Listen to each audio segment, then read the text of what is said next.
President has said it and more than once. Mambo ni matatu. Kama ni hao wezi wahame Kenya, ama tuwasukume jela, ama waende mbinguni. Right?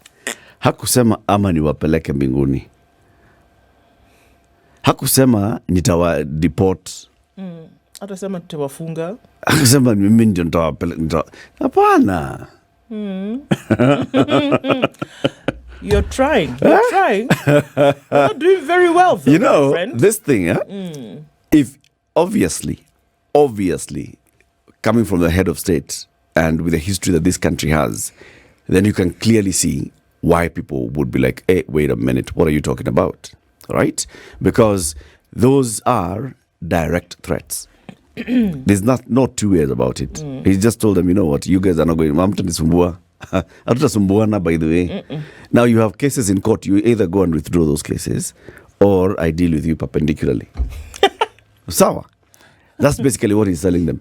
And when a president who has got so much power given to him by the law and others that are not given to him but others that he can use, tools that are available to him to misuse, when he uses such words, then you are likely to do that. But this is the beauty of this country, that it doesn't matter who. It's the president who speaks. There'll be people who tell him, boss, check yourself. Not like that. Let me tell you. Immediately, people will come out and say, apana. And it's not just at the opposition because they are the opposition side. Even now, these other organizations will come out and say it. Good thing. I agree 100% because their country is living in the same space today whereby you utter such a word, you would not be breathing tomorrow. And I'm talking about somebody would have disappeared you in whichever way. Clearly, you would have actually gone to the Binguni, is what we're saying. That you would not have the space to make such sentiments does not exist in countries within which we share the same spaces on the globe today.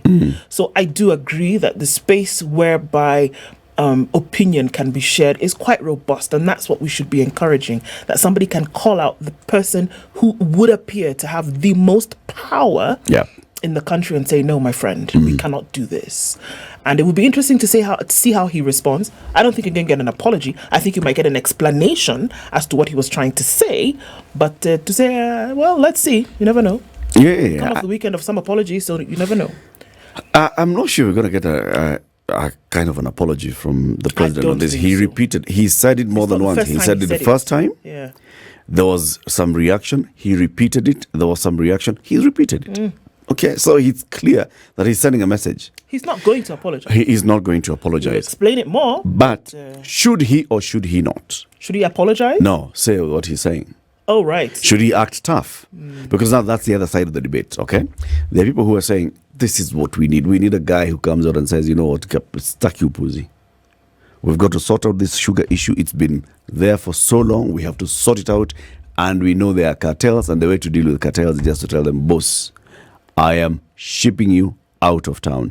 There's no way you'll negotiate with cartels. And can you ask an individual who's being so tough on one side to then temper it on another side? Wouldn't you want the same bullish attitude across board if he was to deal with these things? He's the one who's speaking to the Western nations and saying absolutely not. You cannot continue to treat the global South like this. Then would you lose that kind of fervor when it came to dealing with things in your country? I don't know that you can ask this person to split the way. I guess the issue is in this particular case, he is seeming to lean on extrajudicial ways of dealing with an issue. Right. All right? Nitakupeleka jela. You have no control of our judicial process. You can only prosecute.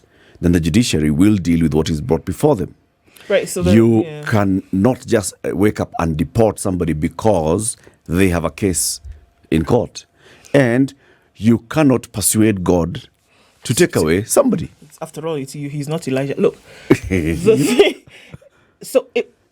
the feeling that it gave to a lot of people who were listening then is an extension of what you're saying, that because he's in that position, the assumption is that then when he would use his powers to do one of those three things. And that is what sits uncomfortable for a lot of folks that, hold on a minute, actually no. We have institutions. If the guy or whomever it is in a position whereby he has committed a crime or an offense, let the institutions which are properly constituted deal with that. Yep. You cannot do that because you're president. So check yourself before you wreck Ask yourself. And if you want them to withdraw the cases that they have before court, then call them. Have a conversation with them. You did the same with the unions, with the cases against NSSF. Do the same with these ones, if that's what you need. But also, remember, this is coming just off the back of a couple of months ago when the same president and his deputy and others in the Kenya Kwanza administration were admonishing the previous administration for what it had done extrajudicially. Judicial killings. Right? Saying these guys had come up with some rogue police units. They had taken matters into their own hands. They had killer squads. They even had places where they were committing these murders and atrocious, heinous crimes that were being committed by those who were entrusted to enforce the law. And the president came out and said, you will never see this kind of thing again in this country. And then we see the president himself saying this kind of things that he's saying. It's the insinuation. Yeah. You're like, boss, but you're heading in that same direction. It's just barely a year since you were sworn in and since you said the things you're saying. How about by the time you're finishing 3 years?